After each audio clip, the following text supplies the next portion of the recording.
I can't give you an answer to a question that has a hypothetical that cannot be answered. It's a yes or no. No, it is not. It is, okay. So we're Mr. not Chairman, I mean, I cannot answer a It's my hypothetical. time, sir. It's my time. You don't need to look at the chairman. I'm right here, and it's my time. I know exactly where you are, Okay, because I thank can't you. answer your So question. the respect that I'm giving you, I deserve it also. I'll get So it. please answer those questions as yes or no, because you're taking up my time with this. Thank you, Mr. Chairman. Thank you, Secretary, for being here today. I have a few questions for you.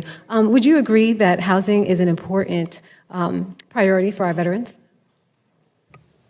In generalization question, I mean, is housing important for anyone? I mean, That was I a question apologize, for I'm not you. sure what. Do you what you're looking prioritize for. veterans' benefits when it comes to housing? Making sure that our veterans I have prioritize all the housing? benefits that our veterans earn. No, specifically, it's yes or no then. We can just do yes or no. Well, if I will do that if it actually answers the question. Is it a but yes or a no, sir? For what? Do you prioritize veterans' housing? I prioritize all Yes or veterans' no? benefits. Yes or no, please.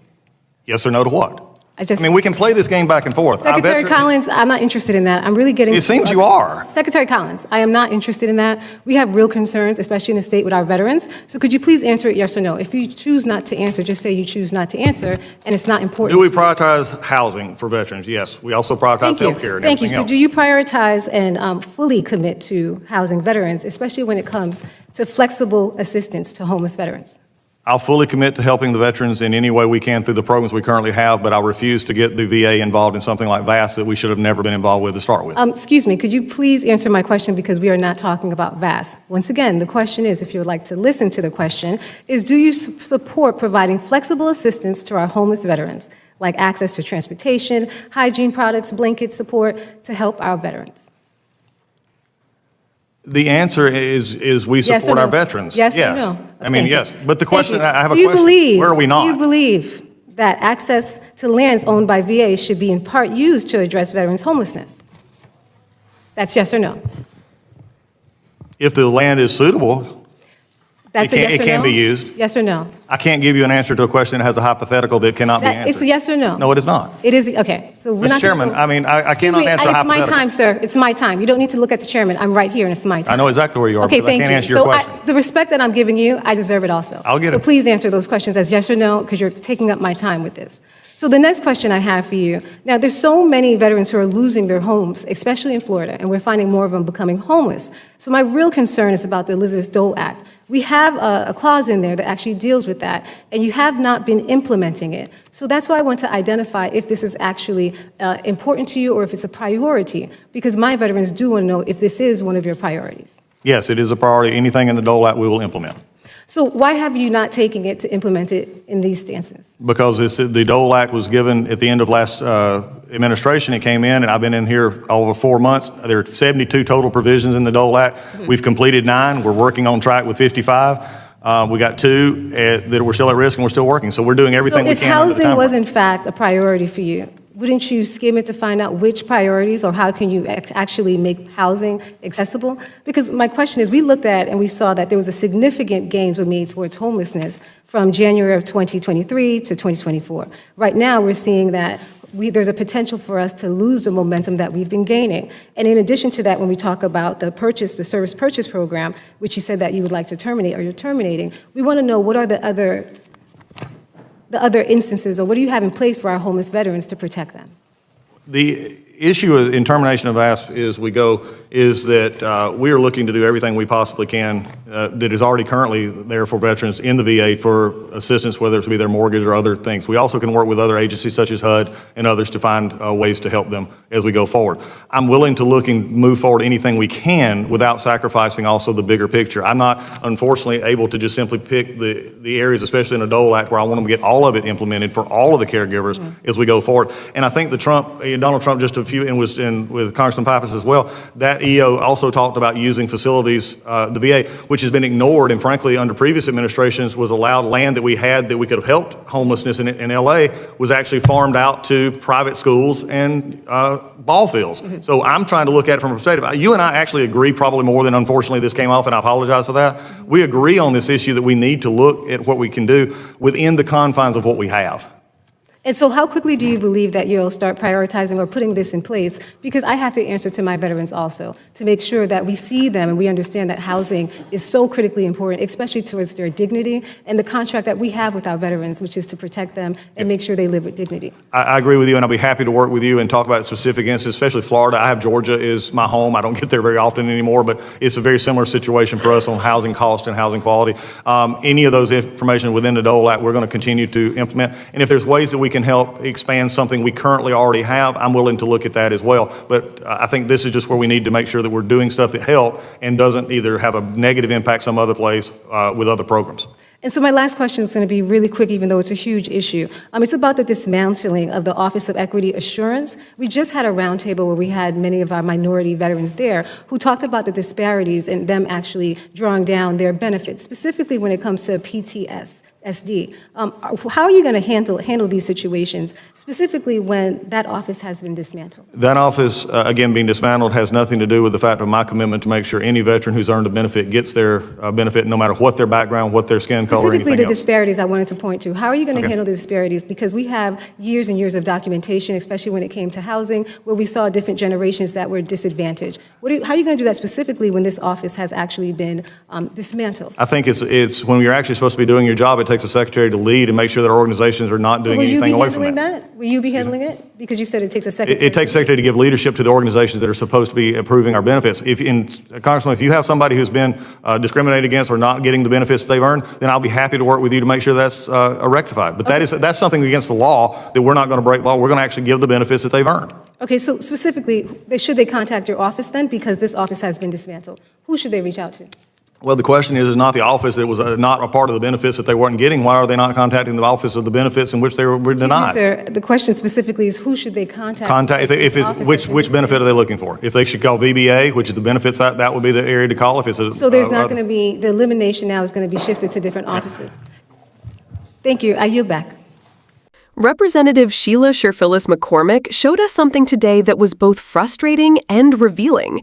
She pressed VA Secretary Doug Collins on a fundamental issue, whether housing is truly being prioritized for veterans. It should have been a straightforward exchange, a yes or no answer. But instead, Collins gave us what we've come to expect from this Republican-led VA: dodges, deflections, and word games. When asked directly if he prioritizes housing for veterans, Collins couldn't simply say yes. Think about that for a second. Housing is not some abstract policy issue. It's about whether men and women who wore the uniform have a roof over their heads tonight. It's about whether the country they served recognizes their sacrifice by ensuring they aren't left to sleep under bridges or in shelters. This should never be a partisan question, but Collins made it one by refusing to answer plainly. Cherfilus-McCormick kept pushing because she understood what was at stake. She wasn't just speaking as a politician scoring points, she was speaking for veterans in her state of Florida who are losing their homes right now. She pointed to the Elizabeth Dole Act, which Congress passed to help veterans and their caregivers.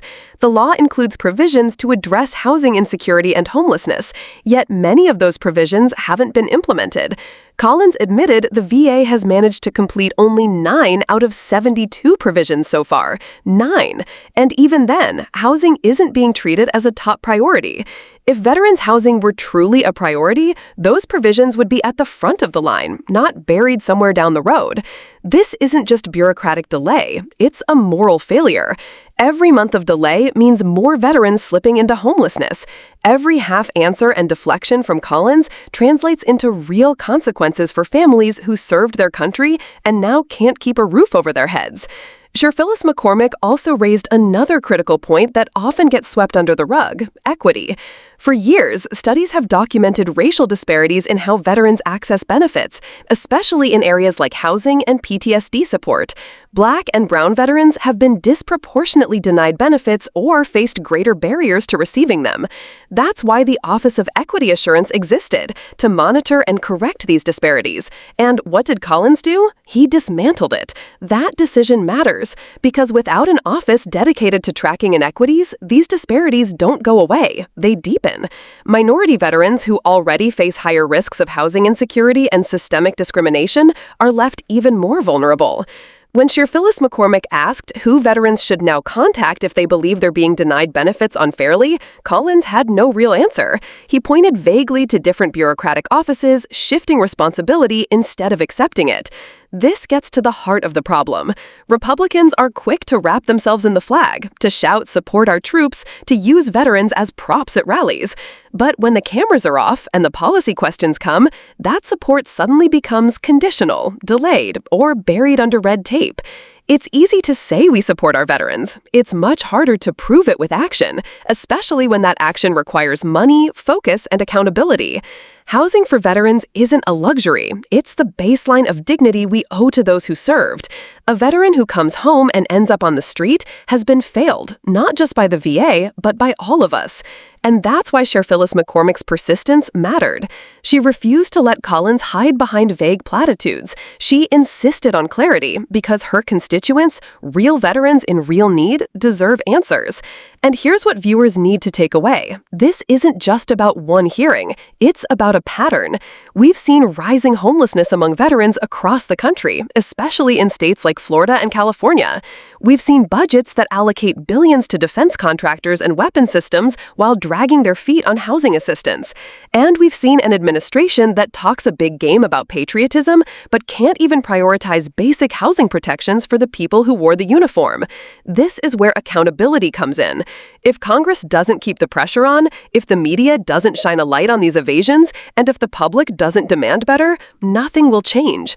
Veterans will keep falling through the cracks while leaders in Washington congratulate themselves for working on it. That's why hearings like this matter, and that's why voices like Cherfilus-McCormick's matter even more, because she forced the issue into the open. So the question becomes, what do we want our priorities to be? Do we want to keep pouring billions into endless wars and private contractors while veterans sleep on the streets? Or do we want to make housing, dignity, and equity non-negotiable priorities for those who served? That's the real choice. If you believe veterans deserve more than empty words, if you believe they deserve homes, dignity, and fairness regardless of race or background, then we need to demand it. Call your representatives, raise this issue in your community, and hold leaders accountable when they try to dodge responsibility like Secretary Collins did today. And right here on Liberal Lens, we'll keep following these hearings, exposing the doublespeak, and making sure the voices of veterans, not just the slogans, are heard. So if you care about this issue, don't just watch. Join the conversation. Like, share, subscribe, and let's keep building pressure until real change happens.